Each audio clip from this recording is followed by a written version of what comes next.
Okay, I want you to imagine the ultimate bucket list for an ancient traveler. We're not just talking about places, but symbols of immense wealth, faith, and frankly, just jaw-dropping human talent. These were the 7 wonders of the ancient world, and their story is one of incredible creation and catastrophic collapse. But here's the real mystery, and it's why we're here today. Of these 7 legendary structures, 6 of them have completely vanished. How is that possible? How could the greatest achievements of the ancient world be almost totally erased from the face of the earth? So, on one hand, you have the Great Pyramid of Giza. It's real, it's solid, you can go and see it right now. And on the other, you have this mythic image of the Colossus of Rhodes, a bronze giant that now only exists in our imagination. The massive difference between their fates? Well, that's the key to this whole investigation. So let's dive into what I'm calling the vanished bucket list. Seriously, think of it like an ancient travel guide, where almost every single amazing destination has been completely wiped off the map. You know, these weren't just buildings. People saw them as the absolute peak of what humanity could create. So, the big question is, what happened? What forces, whether natural or man-made, were powerful enough to bring them all down? Let's start with a couple of key case studies to figure this out.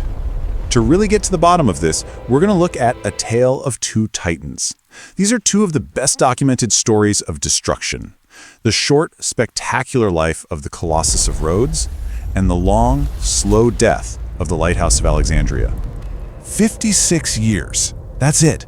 That is how long the Colossus of Rhodes, a bronze statue about the size of the Statue of Liberty, actually stood. I mean, that's a shockingly short lifespan for a wonder of the world, right?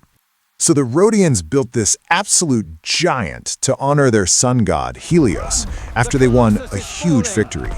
But then, in 226 BCE, a massive earthquake rocked the island.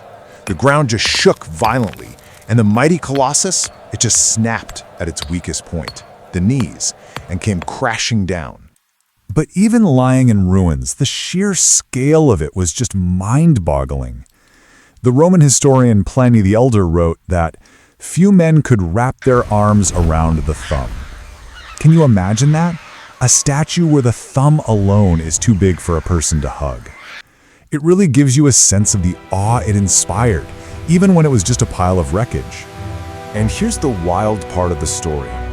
The Colossus actually spent way more time as a tourist attraction on the ground than it ever did standing up.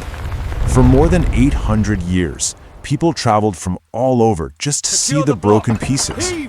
Its second life as a famous ruin finally ended in 654 CE when invaders sold off all the bronze for scrap metal. Legend says it took 900 camels to haul it all away.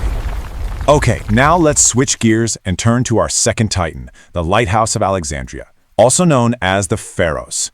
Its story is completely different. This wasn't a sudden, dramatic collapse. No, this was a long, grueling fight for survival. And this timeline just illustrates its incredible journey perfectly. The lighthouse stood for nearly 1,700 years. I mean, look at this. It survived for a whole millennium before the first major earthquake damage in 796. It was just the slow process of getting hit by quakes over and over for centuries that gradually wore it down. Then a final super violent quake in 1303 left it in ruins. And by 1480, its last stones were actually repurposed into a fort that still stands today. So we've got 2 very different stories here, one of a sudden collapse and one of a really slow decline. And that brings us to the key question. Were these just isolated incidents, or is there a pattern? Let's zoom out and look for the forces of destruction across all the wonders. Okay, this lays it all out for us. As you scan down the list, a pretty powerful pattern starts to emerge, right? Just look at the cause of destruction for the Hanging Gardens, the Mausoleum, the Colossus, and the Lighthouse. One word keeps popping up: earthquake. When you boil it all down, the causes really fall into 2 main buckets. You've got nature's fury, specifically earthquakes, which was the #1 destroyer, taking out 4 of the 6 lost wonders. And then you have human hands. Fire, arson, and plundering claim the other 2. The Temple of Artemis was deliberately burned down, and the statue of Zeus was probably destroyed in a fire. Which, of course, brings us to the great anomaly. The huge exception to the rule. The one wonder that seems to have defied both the fury of nature and the endless march of time. The Great Pyramid of Giza. It's been standing there for over 4,500 years, watching entire empires rise and fall. So what made it so different? Why did this one structure survive when all the others just crumbled to dust? Well, the answer seems to be a combination of brilliant design and, let's face it, a little bit of good luck. First, location, location, location. It was built far away from any major earthquake zones. Super smart.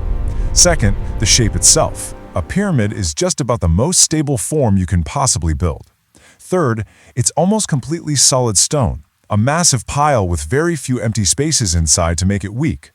And finally, the engineering was just insane. The joints between the outer stones were so tight you literally couldn't slip a piece of paper between them. All that made it incredibly resilient. So, 6 of the 7 wonders are gone. But does that really mean their story is over? Not even close. In fact, their destruction is a huge part of their enduring legacy. You see, by vanishing, these marvels actually transformed from just physical places into powerful ideas. They became myths, legends, inspirations. Their power isn't in stone or bronze anymore. It's in our imagination, where they can be rebuilt over and over again, bigger and better than ever. This quote about the Colossus just says it all, doesn't it? It's a paradox, but by being lost, these wonders achieved a totally different kind of immortality. We're fascinated by them precisely because we can't see them. Their absence is what makes them so powerful. And that kind of leaves us with the final thought, a big question to chew on. If we were going to build a modern wonder today, something designed to last for millennia, what lessons would we take from the ancient world? Would we build another solid, stable pyramid? Or something else entirely? What do you think it would take to create something that truly lasts forever?